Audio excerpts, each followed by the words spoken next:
se lembra como é que foi o seu encontro, o seu primeiro encontro com Jesus. Eu não sei como foi, se talvez foi mediante um convite para uma festa. Eu não sei como que você chegou aos pés de Jesus, se foi por causa de uma dificuldade. Talvez você veio por causa de uma aflição, de uma doença, e o Senhor fez um milagre na sua vida. O Senhor mudou a sua história a partir de então. O Senhor você faz uma promessa ao Senhor, dizendo: a partir de agora, verdadeiramente eu vou andar com o Senhor, eu vou obedecer ao Senhor, eu vou ser o que o Senhor quer que eu seja. E Pedro não foi diferente. Pedro começou a andar com Jesus. Ele começou a caminhar com Ele, a aprender com Ele, a obedecer. Mas Pedro, por mais que o Senhor me ensinava, por mais que o Senhor estava ali ajudando e mostrando o caminho, Pedro ainda em sua mente, ele ainda não havia se entregado totalmente. E Pedro havia experimentado milagres que talvez nenhum de nós já experimentamos. Ele viu cegos recebendo vista, ele viu surdos ouvindo, ele viu mudo falando, ele viu um paralítico andando. Se eu perguntar aqui, talvez, quem foi que já presenciou um milagre desse, talvez muitos não vão levantar as mãos, mas ele viu tudo aquilo que Jesus fazia. Como se já não bastasse ver tudo aquilo que o Senhor fazia, Jesus, em determinado momento, diz assim: eis que vos dou poder para curar os enfermos, para libertar os leprosos, para expulsar os demônios. Aleluia. A partir daquele momento, ele não passou tão somente a fazer parte, mas ele passou a experimentar o reino de Deus. E ele começou a andar por todos os lados, pregando, anunciando o Evangelho, falando quem era Jesus, que era chegado a salvação, que era chegado o Filho de Deus, o reino dos céus havia chegado, estava próximo, batizando pessoas, vendo conversão de vidas. Nós, na caminhada cristã, não somos diferentes de Pedro. Nós experimentamos o poder de Deus nas nossas vidas, assim como Pedro também experimentava. Só que é interessante que, por mais que muitas das vezes nós fazemos exatamente como Pedro, a Bíblia deixa entre linhas algumas informações que nós só vamos entender quando nós vamos estudar a palavra. Pedro, ele é mencionado várias vezes na Bíblia, em algumas passagens, no qual nós muitas das vezes o criticamos, como por exemplo, quando Pedro está falando sobre as águas. Nós falamos que ele perdeu a fé e começou a afundar, que ele olhou para as diversidades, para as dificuldades e começou a afundar, que ele tirou o foco de Jesus e olhou as suas intempéries e começou a afundar. Mas eu quero perguntar para você: olha você que eu não gostou de nada. Pedro, com muitos exemplos, ainda vem nos mostrar. Não sei se os irmãos já leram a respeito daquela passagem do lava-pés, aonde Jesus estava lavando os pés dos seus discípulos. Quando chegou para Pedro e falou em lavar os pés dele, nós temos uma atitude que chega a ser até quase infantil, mas Pedro diz: não, Senhor, os meus pés o Senhor não vai lavar. É como se dissesse: o Senhor é muito superior a mim para poder se humilhar a lavar os meus pés. Mas aí nós aprendemos com Jesus quando ele diz: olha, se eu não lavar seus pés, você não tem parte comigo. E aí mais um que presta, como uma criança que aprende rápido, ele fala: não, Senhor, lava também minhas mãos, lava minha cabeça, lava meu corpo todo. Aquele homem que estava querendo ser entregado a Jesus, aquele homem pensava que estava no auge. Nós, muitas das vezes, estamos aqui por tanto tempo, igual a irmã Carminha falou aqui no início. Estamos aqui, muitas das vezes, estamos por estar, simplesmente para ocupar lugar, simplesmente para poder fazer uma social, simplesmente para não ficar com vergonha ou por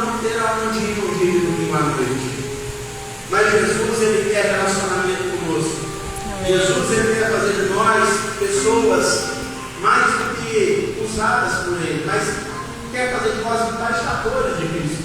Glória a Deus. A Bíblia vai falar que Pedro, depois de tantas experiências, chega um momento em que Jesus anuncia: eis que o Filho do Homem será entregue. E ele, sem entender, mais uma vez sem entender, de maneira nenhuma, Senhor, de maneira nenhuma o Senhor vai morrer, como se ele dissesse: eu vou te proteger, eu não vou deixar.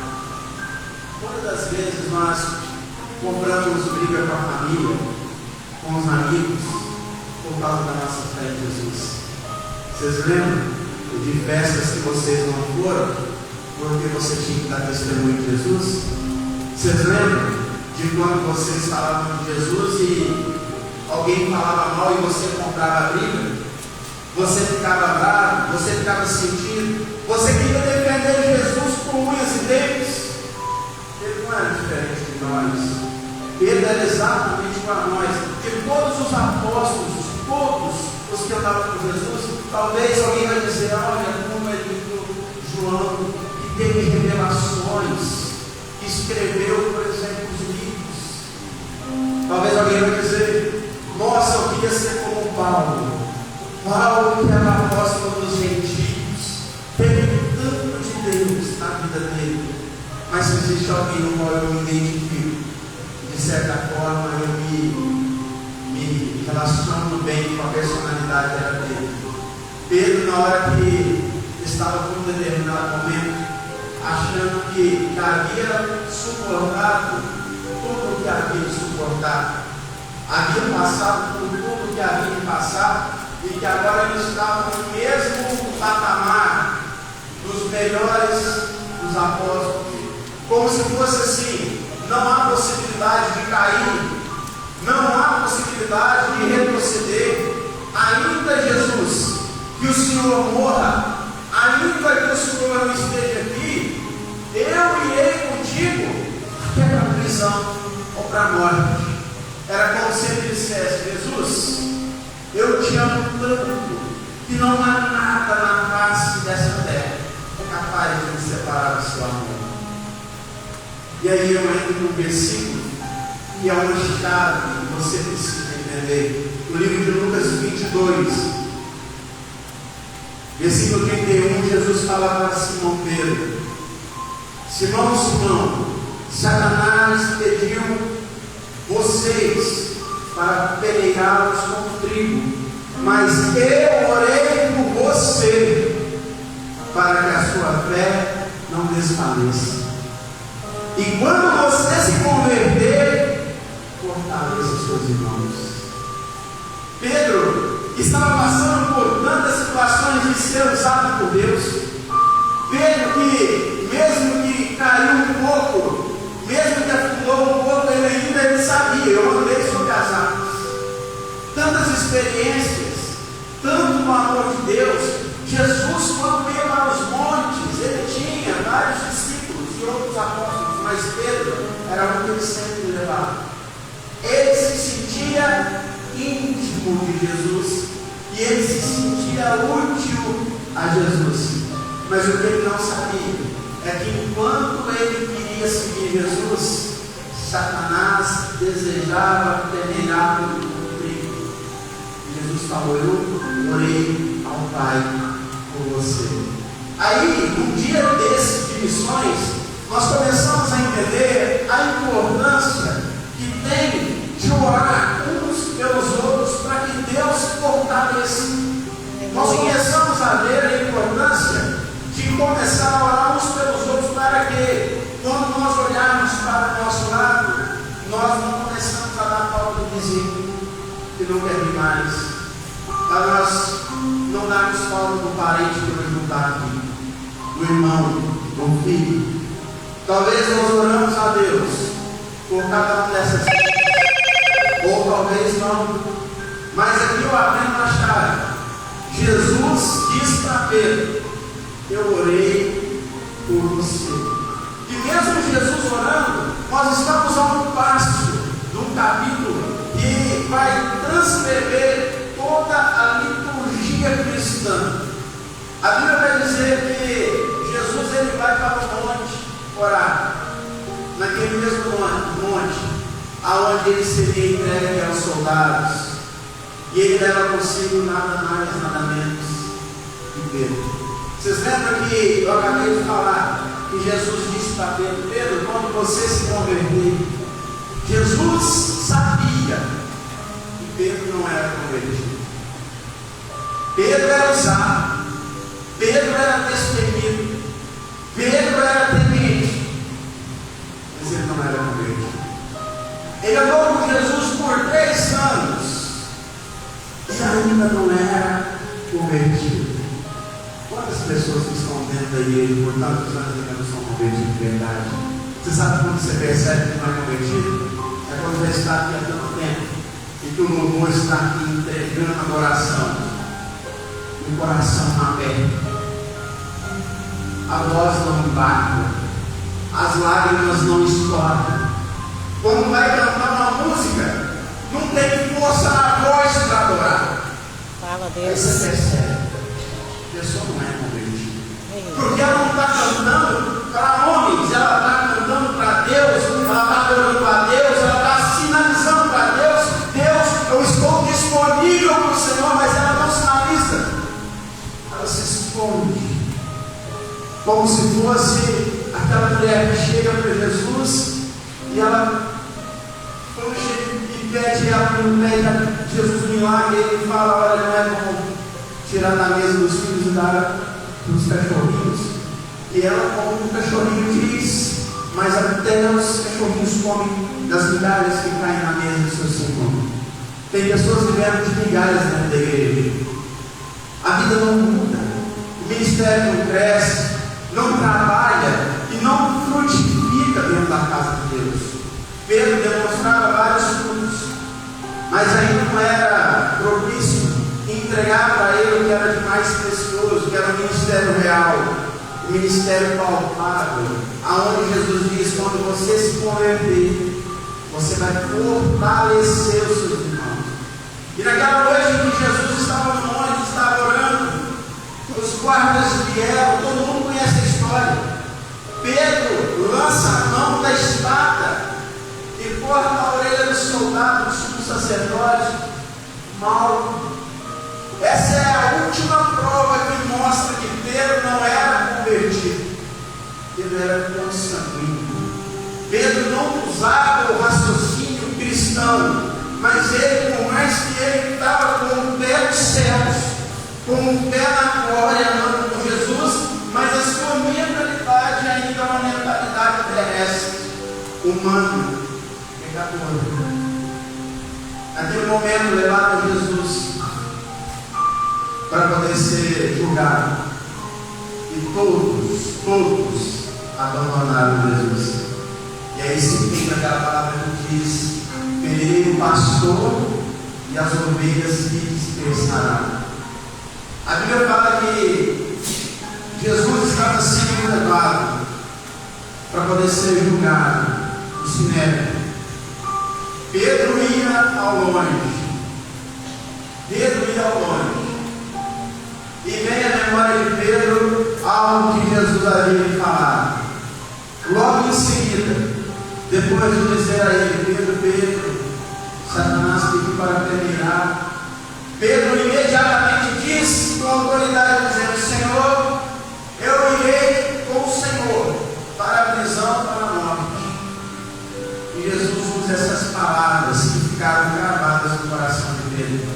Falando: Pedro, ainda esta noite, antes que o galo cante, por 3 vezes você vai me negar. Você já parou para pensar no confronto? No confronto ideológico que Jesus estava promovendo na cabeça de Pedro? Pedro se sentia apto a ir para a prisão com Jesus, se sentia apto para morrer com Jesus. Jesus diz assim para você livrar a sua cara: você vai me negar por 3 vezes antes do galo cantar. E tem pessoas negando Jesus, tem pessoas abandonando Jesus, e tem pessoas se envergonhando de Jesus. A Bíblia diz que quando chegaram lá estavam. Fizeram uma fogueira. Fala para o seu irmão, fizeram uma fogueira. Fizeram uma fogueira. E é para ele não esquecer. Jesus, ele usa lugares. Jesus, ele usa situações. Jesus coloca coisas semelhantes para que nós entendamos como que Deus trabalha. Foi falado do encontro de Jesus com Pedro, que foi no mar da Galileia, mar de Tiberíades, ou Genezaré. Foi no mar.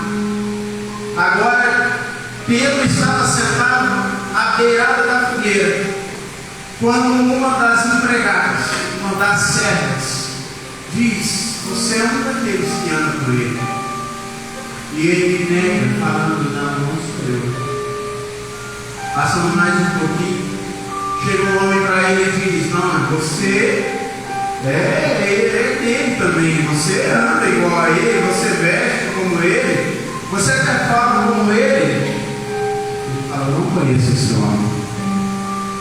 Uma hora depois,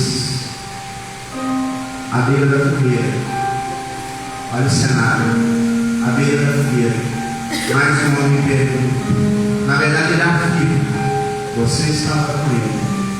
Antes que ele continuasse a pronunciar: eu não o conheço, a Bíblia diz que o galo cantou. Interessante que muitos pensam que o galo seria um animal, o galo cantando, mas já é comprovado que naquele lugar era proibido criar esse tipo de animal.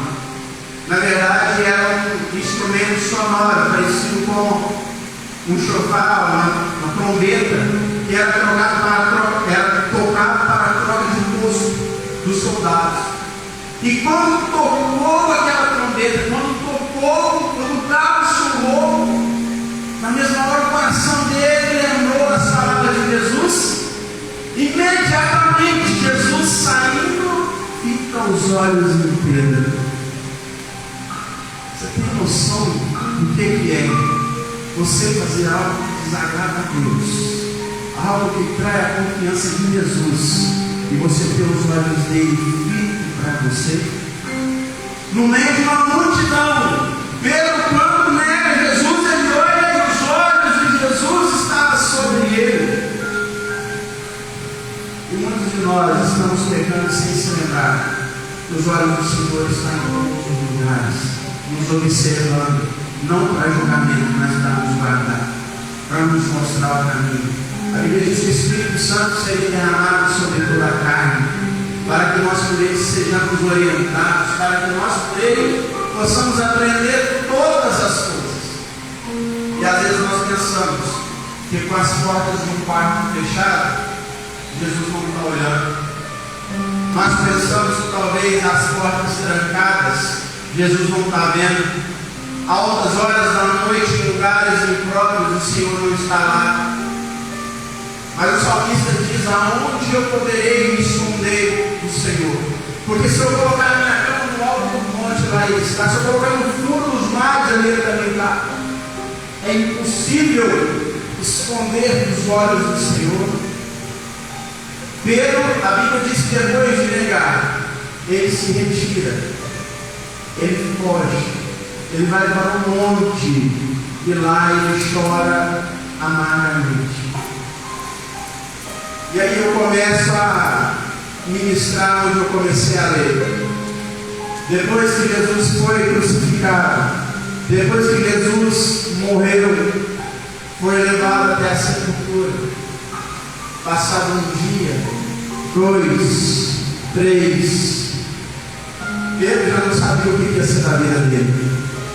Pedro não sabia o que ele ia fazer. Jesus não estava lá mais. Jesus, aquele que mostrou para ele um novo caminho, aquele que deu para ele uma nova vida, uma perspectiva, não estava mais. Aí ele vira, em meio a todos os seus amigos, ele simplesmente diz: vou pescar. Ele era pescador. É como se ele assinalasse assim: cansei de ser cristão, cansei dessa vida, estou abandonando aqui. Jesus morreu, e eu não sei mais o que eu vou fazer. E tudo que eu tenho, tudo que eu sei, a minha vida perece. A Bíblia diz que os seus amigos, os demais discípulos, Tiago, João, Tomé, fala com ele: eu também vou pescar, nós vamos com você. É como se ele dissesse: eu vou voltar para a minha vida passada. E ele tem um poder de influência muito grande, um poder de influência muito grande, que fez com que os seus amigos estivessem com ele. Agora a Bíblia vai dizer que ele pescou a noite inteira mais uma vez eles tinham barco, mais uma vez pescadores profissionais, mais uma vez tinha tudo, tinha rede, tinha barco, tinha tudo para dar certo. A Bíblia diz que eles pescaram a noite inteira e não pegaram nada. Eu aprendo que as coisas não funcionam como a gente quer. As coisas não são como a gente quer. Quando nós recebemos de Deus um direcionamento, nós precisamos aguardar até que Deus nos dê uma direção diferente. Se Ele deu uma ordenança pública, não se desvia nem pela direita nem pela esquerda. Aqueles homens, mais uma vez, eu imagino a cabeça deles, frustrados. Eles devem ter pensado assim: com Jesus não deu certo, Ele morreu e nós não temos mais plano de ir. Pescando não está dando certo, porque nós não pegamos nada. Frustrados. A Bíblia diz que então, à beira da praia, a cerca de 90 metros de distância, parece um homem para com eles. Esse homem é um homem chamado Jesus. Aleluia. Ele chegou naquele lugar para ter um encontro com os seus discípulos. Glória a Deus. Mais especificamente com um homem chamado Pedro. Quando Jesus ressuscitou e os dois anjos apareceram para Maria no sepulcro, ele falou assim: vai adiante, fala para os discípulos dele que ele os encontrará na frente. Mas fala também a Pedro. Tantos discípulos para citar o nome, como por exemplo o discípulo a quem Jesus amava, João. Mas não, ele diz: eu quero ter um encontro com Pedro. Glória a Deus. Pedro precisa de restauração. Aleluia. Pedro precisa de mudança. Pedro agora tem que entrar onde ele precisa entrar. E ele encontra-se com os seus discípulos à margem do mar de Tiberíades. E ele pergunta para eles: filhinhos, temos o que comer? Interessante que se fosse qualquer um de nós chegaríamos na beira do lago e estaríamos prováveis. Nós talvez, quem sabe, falaríamos: por que vocês fugiram, fujões, seus negadores? Mas Jesus disse: filhinhos, tem-lhes o que comer? Jesus estava pedindo a eles: tem-lhes o que comer? E de lá eles gritaram que não. Eles não haviam pescado nada. Aí aquele homem, a qual eles não reconheciam, fala assim para eles: lançai a rede do lado direito e encontrarão. Você já parou para pensar quão frustrante é essa afirmação? Você pescou a noite inteira, lançou rede a noite inteira. Um barco que está em alto mar não tem direita e esquerda, é tudo mar.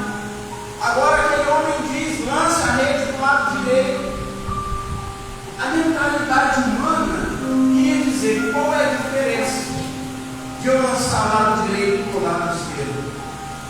Mas vocês lembram do cenário?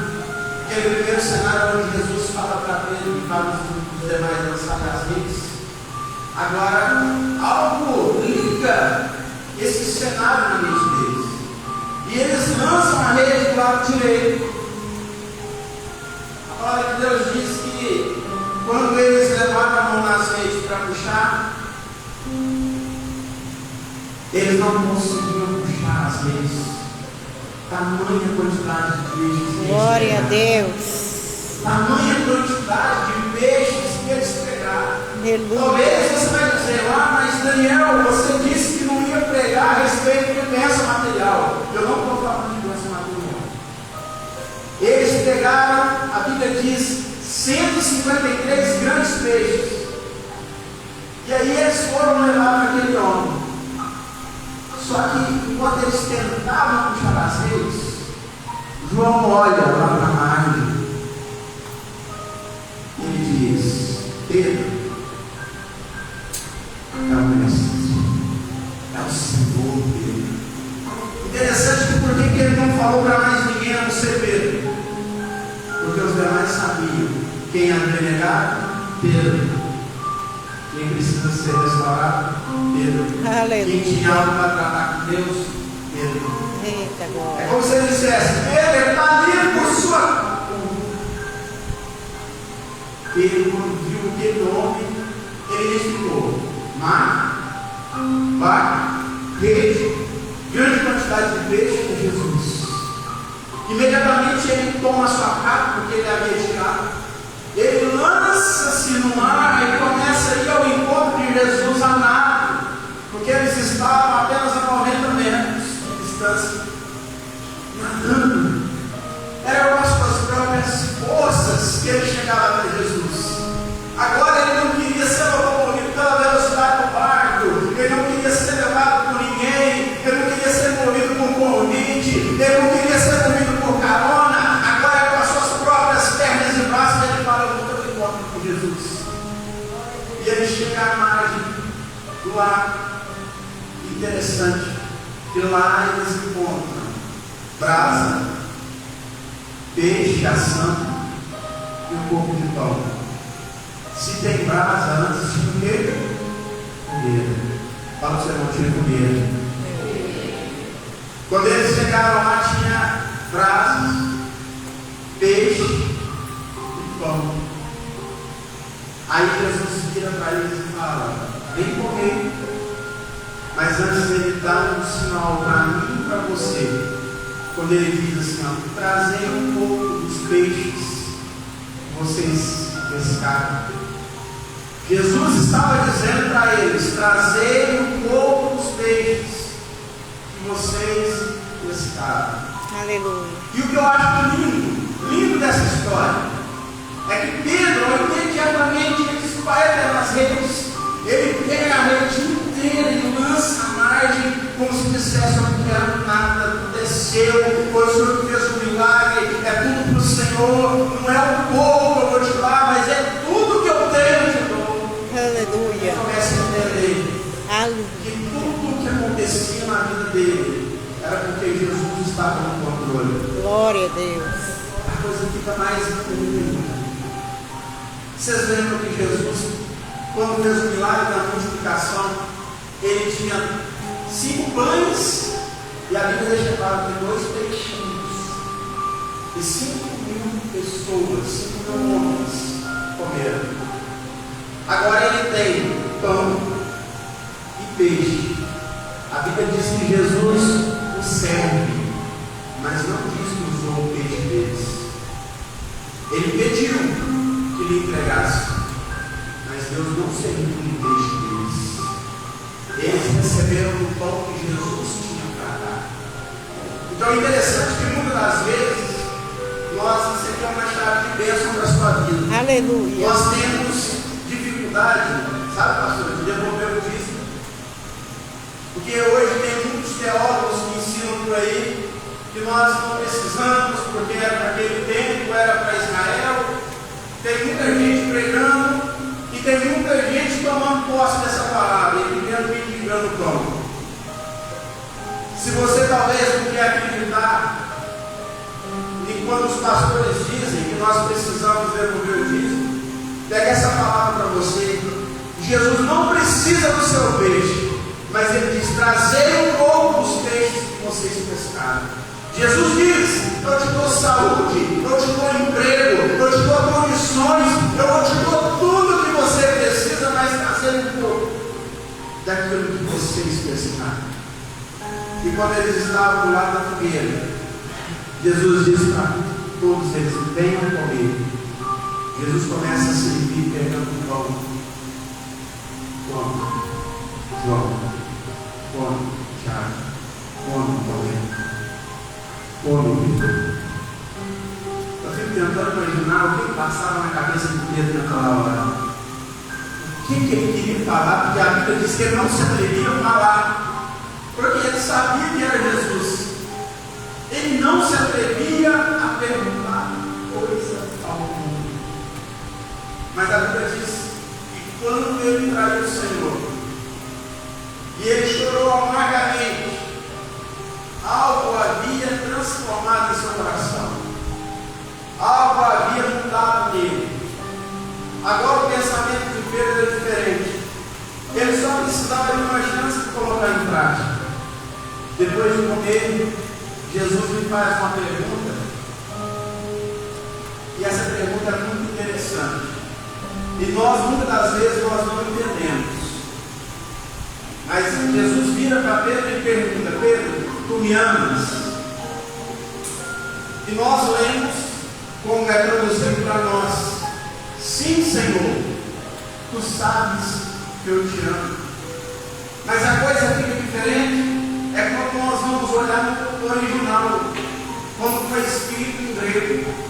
Quando foi escrito em grego, Jesus pergunta para Pedro: Pedro, tu me amas?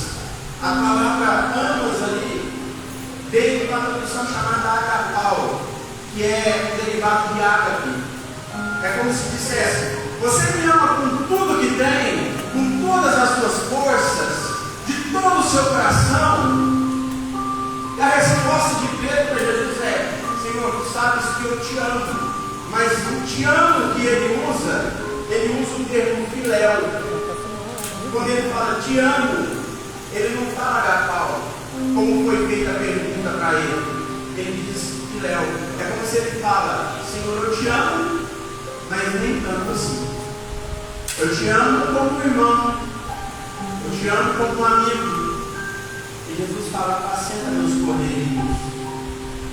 E Pedro, confrontado, Jesus pergunta mais uma vez: Pedro, tu me amas?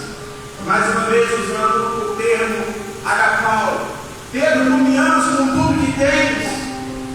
Tu me amas com todo o teu coração, com todo o teu entendimento? E ele mais uma vez fala: Senhor, tu sabes que eu te amo. Mas responde mais uma vez: filéu.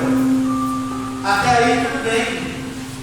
Até aí ele responde, a Bíblia não me dá nenhuma conotação de nada. Mas ele está no meio daquela situação, ele está naquele cenário em que ele estava mais uma vez diante da fogueira, e ele lembra que ele traiu Jesus naquele lugar, diante de uma fogueira. Ele nega Jesus. Agora Jesus, pela terceira vez, pergunta para Pedro: Pedro, tu me amas? E a Bíblia diz que Pedro se entristeceu profundamente, porque ele perguntou pela terceira vez: tu me amas? Talvez você não vai entender a profundidade disso até eu falar. As duas primeiras vezes que ele perguntou: Pedro, tu me amas? Foi assim, ó: Pedro, tu me amas com todo o teu coração, com todo o teu entendimento, com todas as tuas forças? E Pedro respondeu: não, Senhor, eu te amo como amigo. Eu te amo, mas não é tudo isso aí não. Agora, a terceira vez, quem usa o termo filéu é Jesus. É como se ele dissesse: Pedro, tu me amas só isso aí? Você só tem isso aí? Aí ele se entristece. E a resposta de Pedro é magnífica, que ele fala: Senhor, tu sabes todas as coisas. Sabe que eu te amo. É só isso. E ele responde da mesma maneira, filéu. É como se ele dissesse: aquela vez, Senhor, que eu falei que eu iria para a prisão e para a morte, o Senhor falou para mim ainda: não, você vai me negar. O Senhor conhece o meu andar, o meu caminhar, o meu o meu parar, o Senhor sabe o que eu vou fazer antes mesmo do dia raiar. Agora o Senhor está me perguntando se eu só te amo assim, só com isso. É, Senhor. Tu sabes que eu te amo, mas só com isso.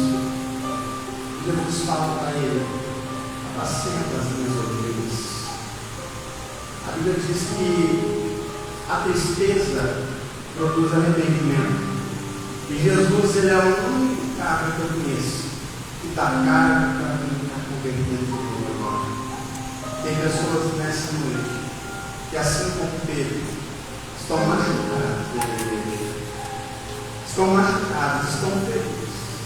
Mas se eu puder trazer uma palavra profética para você, é o seguinte: o mesmo cenário que o diabo usou para te envergonhar, Deus vai usar para poder te enaltecer. O mesmo cenário que você foi humilhado, Deus vai usar para poder te exaltar. Talvez, quem sabe, a sua liderança te machucou, Deus vai usar a liderança para te sarar. Talvez Deus vai permitir, ou permitiu, que naquele cenário, sabe lá qual foi, um relacionamento sentimental, você caiu. Deus vai usar o mesmo cenário para te levantar nessa noite. Se tem alguém nessa noite que foi ferido, que assim como Pedro, estava numa situação de constrangimento com Deus, eu quero que vocês todos fiquem de pé em nome de Jesus. Aleluia. Essa noite Deus quer te abençoar. Aleluia. Se você, assim como Pedro, em alguma situação da sua vida se sentiu lembrando do Senhor, em alguma situação da sua vida está se sentindo afastado dele, sem saber o que fazer, só se você estiver se sentindo assim, eu quero te convidar para vir na frente. Eu quero orar com você.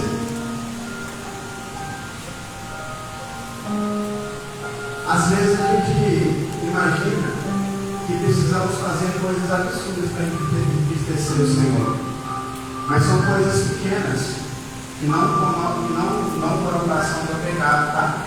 Nós às vezes deixamos de ler a palavra de Deus, é como se nós finalizamos.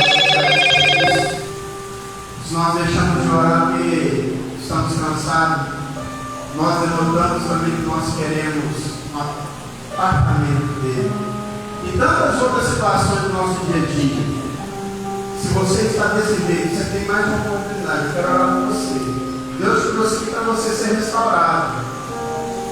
Só se você quiser ser restaurado. Assim como Jesus saiu ao encontro de Pedro naquele lugar, ele veio aqui hoje para ter um encontro com você. Glória a Deus. Em nome de Jesus. Aleluia. Glória a Deus. Um diácono, um homem aqui, por gentileza.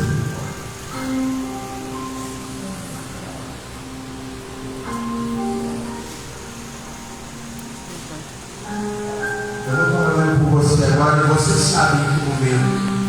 Qual foi o momento, exatamente o momento em que nós nos afastamos um pouco do Senhor. E você vai estar orando agora pedindo a Deus, assim como Pedro.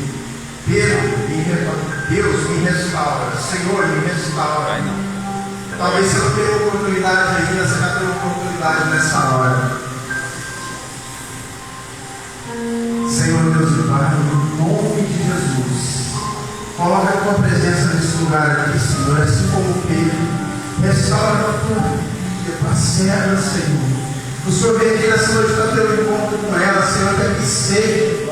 Restaura, Senhor, os sentimentos. Restaura, Senhor, meu Deus, do alto da cabeça às plantas dos pés, Senhor. Que o teu Espírito esteja com ela, Senhor, a cada dia mais. Em nome de Jesus, Senhor, nós te pedimos, ó Deus, que o Senhor venha confirmar a bênção nessa noite.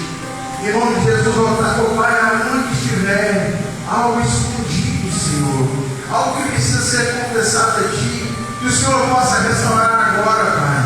Como foi com Pedro, eu te peço que essas vidas sejam restauradas por Ti nessa noite. Em nome de Jesus, Pai, batiza teu povo com arrependimento. Em nome de Jesus, ó Deus, eu quero pedir restauração de vida aqui nessa hora, Deus. Restauração do alto da cabeça às plantas dos pés. Que o Senhor venha fortalecer, que o Senhor venha fazer, Deus, que o instrumento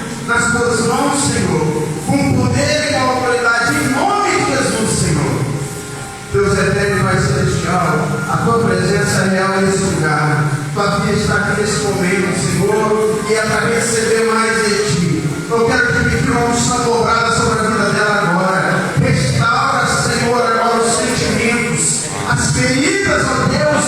Em nome de Jesus, Pai, começa a passar o bálsamo, ó Deus. O sabe, ó Pai, onde está machucado. O Senhor sabe onde está ferido. Ó Deus querido, tu és um bom pastor, tu és um Pai celestial que tem cuidado dela, Senhor. Chamando a de filhinha. Começa, Senhor, agora, em nome de Jesus, tratar. Trata, Senhor, as fraquezas. Trata, Senhor, em nome de Jesus, porque eu sei que o Senhor é poderoso. Nesta noite o Senhor está fazendo, Deus, um milagre nesse lugar. O Senhor está fazendo milagre nesse lugar, Senhor. Restaura agora o alto da cabeça, as mãos dos pés. Em nome de Jesus, Senhor, meu Deus, todo mundo vai cair por terra. Em nome de Jesus. Não vai resistir, não vai resistir. A tua presença nesse lugar é real. A tua unção nesse lugar é real.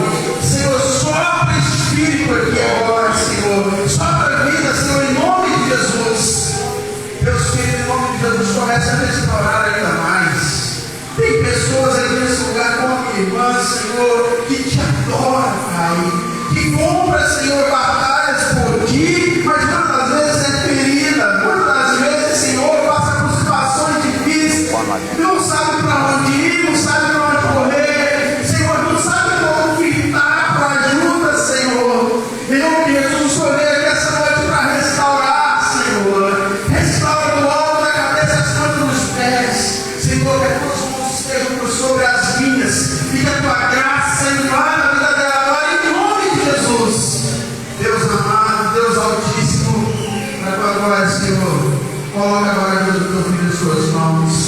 Senhor, começa a restaurar aqui, Senhor. O Senhor sabe que os jovens precisam da sua atenção, uma atenção maior, Senhor. Em nome de Jesus, toda flecha, todo dardo inflamado do inimigo contra a vida dele. Eu afasto esses dardos agora. Em nome de Jesus, Senhor, eu quero lançar sobre a vida dele a inveja, o mal olhado, Senhor, meu Deus, os maus pensamentos. Lança por terra em nome de Jesus os maus desejos sobre a vida dele, Senhor. Pai, eu vejo ele como vejo Davi, Senhor. Como o Senhor viu Davi, eu vejo ele aqui nessa hora. Enche ele agora com a unção, Senhor. Enche ele, Senhor, com a unção da glória. Em nome de Jesus, eu quero pedir ao Senhor agora, Deus, uma porção dobrada. Em nome de Jesus. Senhor, enche o teu coração. Começa a transbordar, Senhor, o coração dele, Deus, os pensamentos dele.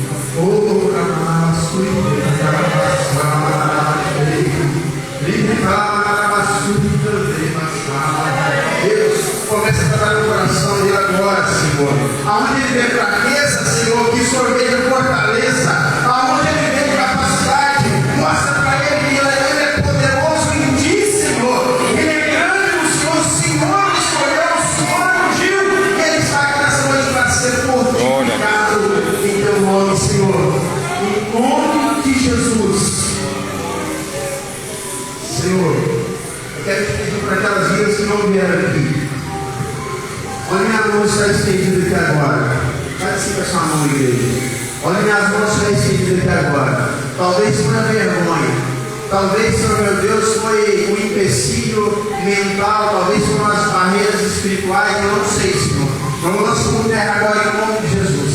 Aonde tiver, Senhor, um filho teu, precisando de restauração, pega ele, Jesus, agora e restaura, Senhor. Que esse tudo seja um divisor de águas na vida deles.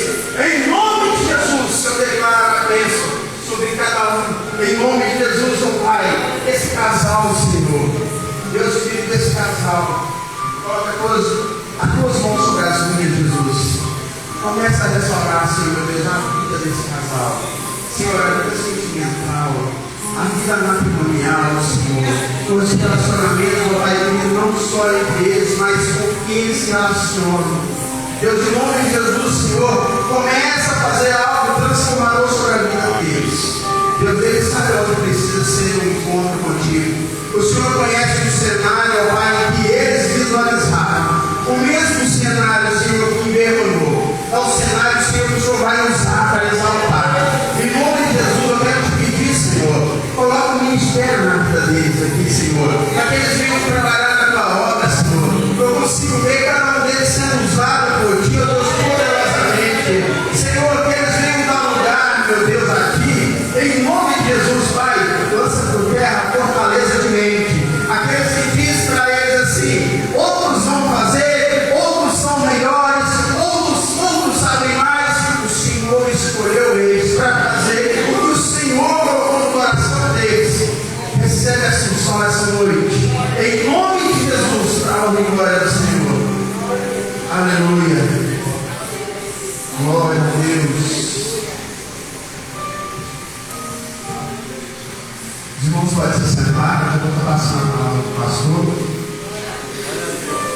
encerrar só com uma reflexão dos irmãos. Uma vez eu me perguntei, dizendo: Senhor, por que quando eu oro para as outras pessoas, o Senhor abençoa, e quando parece que eu oro por mim, as coisas não vão sempre?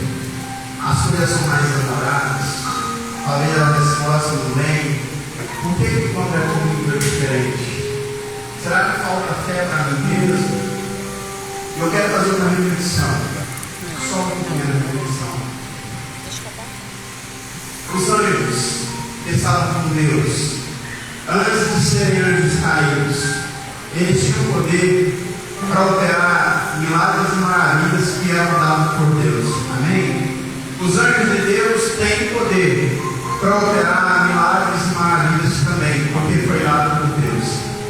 Agora, os demônios, que são anjos caídos, que estão em perpétua desobediência, ele tem poder para fazer coisas extraordinárias, mesmo que eles estão decaídos no posto de anjos de Deus. São anjos caídos, são demônios. Eles ainda fazem coisas que muitos duvidam. Agora eu quero fazer uma pergunta, eu quero chamar o seu entendimento. Você aceitou Jesus, você veio fazer parte da família de Deus. A Bíblia diz que você foi aceito como filho, e Deus de maneira nenhuma te vê de outra maneira a não ser como filho. O diabo tenta dizer que você não é, que você é escravo, mas Deus te vê como filho, e como filho que tem Deus dentro de si. Não é o seu pecado que tira o poder da sua oração, não é o seu pecado que vai permitir que você seja frustrado quando você se entrega nas mãos de Deus. Nós precisamos nos santificar, nós precisamos buscar a Deus, nós precisamos sim entrar numa vida de retidão, mas tem pessoas que às vezes ainda estão aprisionadas e dizem assim: eu não consigo largar o vício e portanto minha oração não é atendida. Ei, sua oração é atendida porque você é filho de Deus. Não tem nada que impede da sua oração fazer isso de efeito. Então continua orando para a sua família, continua orando para a sua vida espiritual, financeira, pelos seus negócios, porque mesmo da maneira que você estiver, você ainda é filho de Deus. Vamos aplaudir o Senhor em nome de Jesus.